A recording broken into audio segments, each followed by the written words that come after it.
not going to waste bombs on Newport, are they? But is the Newport man gone, is he? You might be quite angry, but there you are. Dropping his own bombs. Is he dropping his own bombs? Stacked, everyone? Yes, because right, we're going to do a little bit of slow clapping.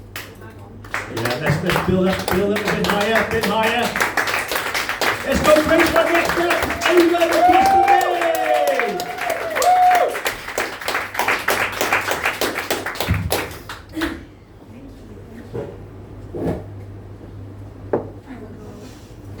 Training wires. What could possibly go wrong? Yeah, hi, I'm Ava. I've come here all the way from Swansea because I'm an adventurer. And yeah, I'd love to tell you that I inherited this through being some sort of valiant hero. That's not exactly what happened. I'd like to say I kind of warded off a large invasion of dancing iguanas and saved a bus full of children. But mainly I just fell in a puddle in Bristol. I know, it was terrible because I fell in this puddle and these people saw it happen and they didn't laugh. Like, they are good people, right? Because it's funny when fat ladies fall over. And this woman came running over to me. She's like, "Are you okay, darling?" I was like, "No, I'm not okay. I'm in a puddle." And I thought, oh God, I've just realised how that sounds. So I didn't pee myself. And she said, "No, well done." I would have. So I found my people, and they're in Bristol. And I'm in Pontyclun. So I've got some work to do. I've come to give you an update on my sex life. Which will be short. Yeah, I know. I've had some advice recently which says, Ava, men love the thrill of the chase. And I'm like, dude, seriously, way to encourage a girl? Because apart from the obvious mobility issue, us fatties are no good at running. So if he wants the thrill of the chase, it's going to be the shortest thrill in history. But I'm working on myself. I've got a new lipstick. Do you like my lipstick? It's quite good, isn't it? I had to change it though, because I used to wear a shade called Mary Poppins Berry. Now that I'm single, I have to give a lot of head.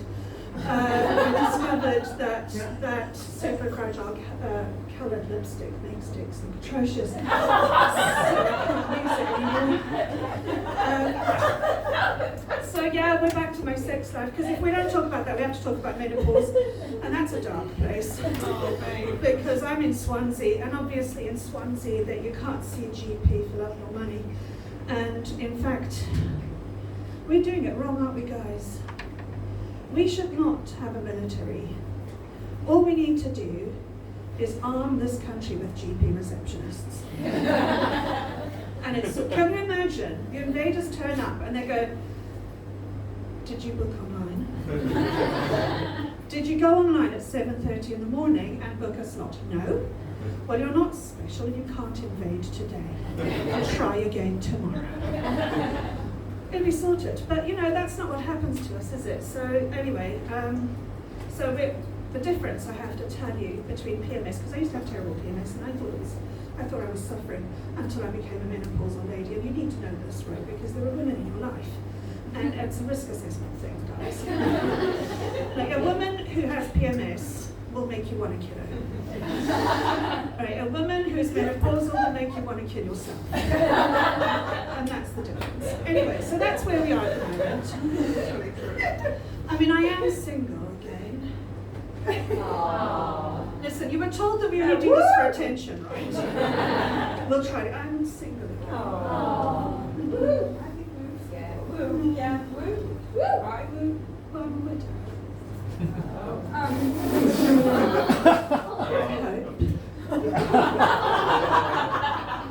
If it's all gone to plan.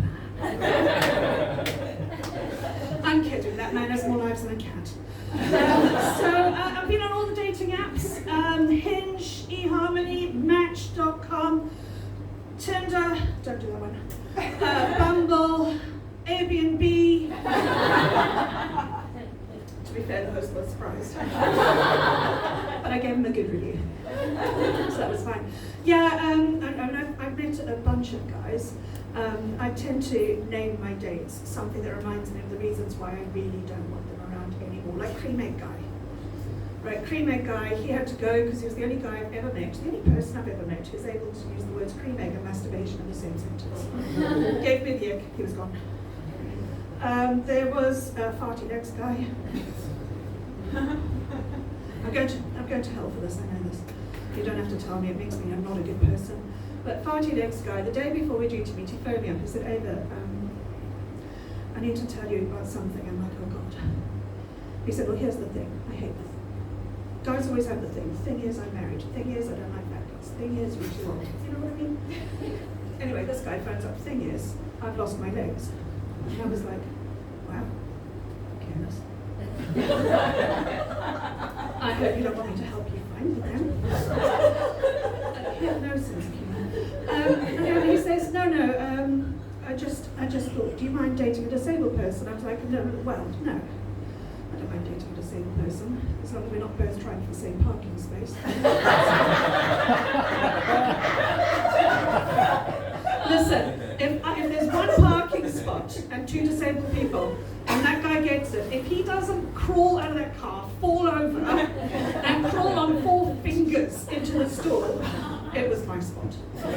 Just saying. Anyway, back to Farty Legs guy.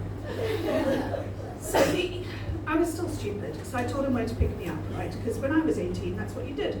A guy picks you up, shakes hands with your dad, gets very scared, you go off, he doesn't do anything, they come back, my virtue remains intact. It's fine. Things have changed in the past 30 years, and now you're apparently not supposed to tell them where you live, but I didn't get that memo. So I told him where I live, and this guy turned up outside my house in that car that all the disabled people have to drive, the one that looks like a toaster. Right. It's listing slightly like the Queen Mary with a hole in it. I was like, oh, that's discouraging. Anyway, I opened the door, and it was so full of human. There was so much of this guy. He was just like flowing over. It was like he was like bread dough, unbaked bread dough that was filling up his entire toaster. And I was like, oh my God, don't be a bitch, don't be a bitch, don't be a bitch. I've already said to this guy, it's what's inside that counts, right? But I didn't expect to have to dig so much. So I thought, right, just give him an hour of your time. That's fine, give him an hour of your time. So I got in the car, and I moved his internal organs aside. And then we drove to this pub, and on the way to the pub, and I'll tell you this just in case you thought I couldn't be more grossed out, because apparently I could. And then he said to me, we've got to go to the pub I usually go to. I was like, okay. And he said, because if I eat unfamiliar food, it does terrible things to me. And I was like, okay. And he goes, yeah, because what it does to me, right? And proceeded to describe the intestinal impact. I could be more grossed out. I could, and I was. But I thought, just give an hour of time to be a bitch. Anyway, so we get to the pub. He says, would you mind helping me out of the car? And I'm like, dude, I clearly face my own challenge in this regard. But I thought, no, I'm an adventurous kind.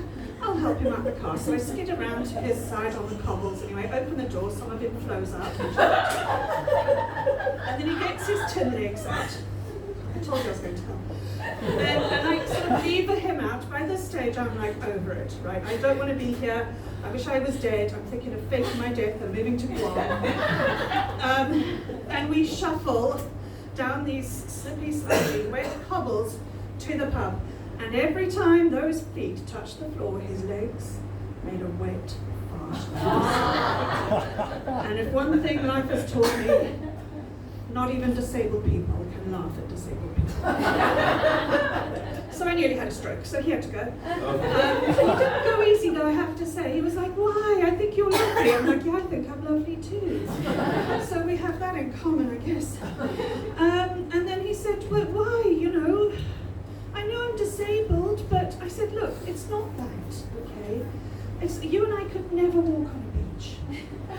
And he said, I can walk on a beach. I said, no, you and I can never walk on a beach. He said, why? I said, because if you and I are on a beach, someone is going to call Greenpeace on us. Okay, and we can't take that risk. So he had to go. Oh God, there was Psycho Dave. When I met him, he was just good Dave. He told me he worked with animals. Worked with animals, my goodness. Men's a butcher. Yeah, he had to go. He was a drug addict as well. He was addicted to Viagra. That took it hard. Yeah, after Psycho Dave, there was lack of commitment, guy. Oh, he wouldn't say I love you, he wouldn't move in with me, he wouldn't tattoo my name on his dick. Like it's 3 letters, you know what I mean? Oh, he sent me a card, he wrote my name backwards. No consideration. In fact, we were in an open relationship, which was a surprise to me. Because I didn't know I was in an open relationship until somebody pointed out his Tinder profile to me. And, you know, like it's not even the cheating, is it? It's the lying. It's the lying that hurts. I went on Tinder and I totally stalked him. You would have. And, I mean, do you know him? He's a dickhead. And yeah, so I went on Tinder and I stalked him and I looked at his profile and I thought, oh my God, Jesus. Like you're not 6'4" and you're not fun to be around. Anyway, so I moved on and I thought after Caravan Guy, where I nearly got murdered on a kind of rainy Saturday in, where was it? Jersey Key, that should have been a clue. I thought I'm going to date boring guys for a while. And I did. I dated this one guy. We were so boring. We had a date at Sunday lunchtime, like old people. He took me to this pub for Sunday lunch, and he was eating his way through everything on the table, and I was drinking my way through everything on the table. With very predictable results. That by about 3 o'clock on a Sunday afternoon, I was a tad helpless. Squiffy, you might say. Pissed. I was trying to be nice. And yeah, so he said to me, Ava, I think you need a coffee. And I said, oh, I think I probably do need a coffee. Yes, I think I do. And he said, let's go to your house for coffee. I said, okay. So drunk me is really compliant. That's not an invitation, guys. So we got in his car and we drove to my house because again, I told him where I live. I mean, I know these days you don't tell people where you live, though. You don't do that, right? Do you? No, I do that. I'm learning. So we went to my house and we went inside and he went to the living room, I went to the kitchen, I put the kettle on. And I go back in the living room, he's like, what are you doing? He said, I put the kettle on. He goes, why? And this is where I learned, when he asks for coffee in a coach, he doesn't want coffee in a coach. No, I learned that day. I'm older now. So he said to me, no problem, come here. And then he kissed me. And I thought, well, this is less boring. I like kisses, drunk me really likes kisses. Again, not an invitation. And then he said to me, sit down, darling. So I sat on my sofa, and I liked my sofa, so I was cool with that. I sat on my sofa, and he kissed me a little bit more, and I thought, oh, this is definitely less boring.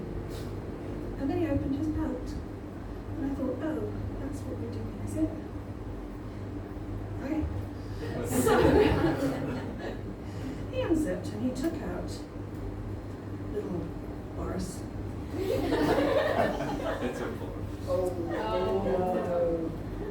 Look, I know it's not the size that counts, it's the effort and the bounce. But you've got to be able to see it, you know? I mean, he wasn't the first guy that I've ever dated who was tiny, and the other guy was really good, but he was over in like 40 seconds, so you had to work hard first.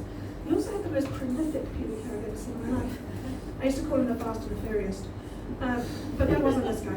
I didn't know about this guy first. He took out little Boris, and little Boris was in his hand, and little Boris came in his hand straight away. I know, I'm that good. Anyway, I was not disappointed. I thought, that's cool. It's over, that's great. He's going to go to a bathroom now and sort himself out now, isn't he? No. He stood in my nice living room with a handful of Boris puke and gazed at me. And then he grabbed tissues off my nice coffee table from my nice tissue box and sort of scrambled them a bit in his hand. Didn't take the time to get a towel. And just dropped them on the coffee table. And then the kettle cooked off. So that tells you how long that took.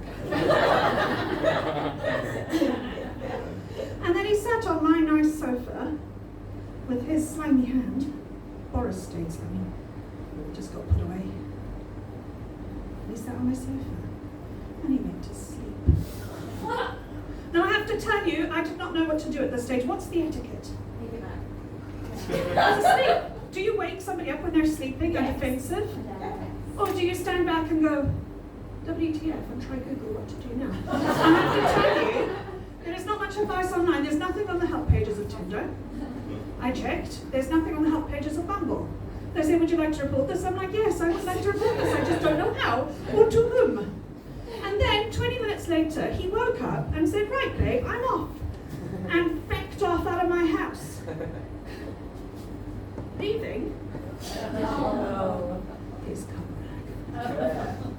So he is evermore enshrined in my jokes as comrade guy. And I use that term not trying to butcher the Welsh language. And I have to tell you, that kept me on Tinder for 2 whole weeks. So it was effective. Swings and roundabouts, right? So with that, thank you very much. I hope you're all suitably disgusted. Brilliant evening.